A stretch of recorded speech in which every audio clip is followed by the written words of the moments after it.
सो आपने सुना होगा कि एक इंसान को मेंटली टफ़ होना कितना ज़रूरी है। एक ह्यूमन को मेंटली टफ़ होना इसलिए ज़रूरी है क्योंकि रियल लाइफ में प्रॉब्लम्स बहुत सारी आती हैं जो ह्यूमंस को एनालाइज़ करके फेस करके प्रॉब्लम्स पार करना होता है। हम ओल्ड टाइम्स में भी देखें तो जहाँ भी हम शिकार करने जाते थे या हम किसी ट्राइब से लड़ने जाते थे, सबसे जो स्ट्रॉन्ग मेंटली टफ़ और जो लीडर होता था उसको लड़ाया जाता था ताकि ये पता चल सके कि जो लीडर है वो टीम को लीड करने के काबिल है या नहीं, वो मेंटली स्ट्रॉन्ग है या नहीं, फिजिकली स्ट्रॉन्ग है या नहीं, इमोशनली कितना कैपेबल है, उसको कितने सारे चैलेंजेस फेस करने पड़ते तब जाके वो मेंटली टफ बनता था। आज के टाइम पे ये सारी प्रॉब्लम्स डिसअपियर हो चुकी हैं, हमें कंफर्ट जोन में फेंक दिया गया है जिसकी वजह से हम मेंटली टफ नहीं है।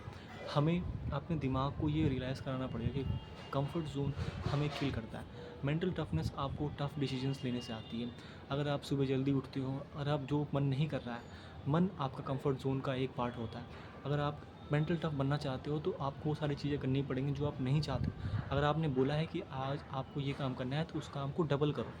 अगर आप तबीयत ख़राब है, अगर आपको ऐसी चीज़ हो चुकी है जो चीज़ की वजह से आप उस टास्क को नहीं करना चाह रहे, तो आप उसको जानबूझ के कोशिश करो कि वो टास्क आप कंप्लीट करके ही ख़त्म करो। बिकॉज़ एट द एंड आपके दिमाग को ये सेंस होगा कि आपने उस चीज़ को अचीव किया है बिना किसी हेल्प के। सो मेंटल टफनेस आपको यहाँ तक लाने में हेल्प करती है। ये किसी को दिखाने वाली बात नहीं है। मेंटल टफनेस आपके दिमाग को पता होती है।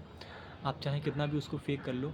अगर मैं किसी लॉयर को जानता हूँ, अगर कोई एक लॉयर है जो बहुत स्ट्रगल करके बहुत मेहनत से लोग पढ़ाई करके लॉयर बना है, उसकी जगह मैं किसी ऐसे पर्सन को बैठा दूँ जो फेक है, जिसको लॉयर का कुछ भी नहीं पता, कोई क्लाइंट आएगा उससे बात करेगा, लोग सेंस कर जाते हैं कि ये पर्सन फेक है। बिकॉज एक लॉयर के दिमाग में और एक आम इंसान के दिमाग में बहुत फ़र्क होता है। लॉयर्स क्वेश्चंस ऐसे पूछते हैं कि दिमाग हमारा कंफ्यूज हो जाता है कि यार मैं इसका जवाब कैसे दूँ।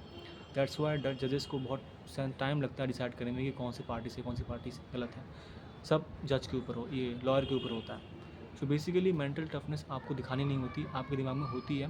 वो बस आपको कैरी फॉरवर्ड करना होता है चीज़ों को। सो मेक श्योर कि आप मेंटल टफनेस को फॉलो करें एंड आप अपनी लाइफ में इस चीज़ को एडवांस लेवल तक लेके जाएँ। That's all, thank you.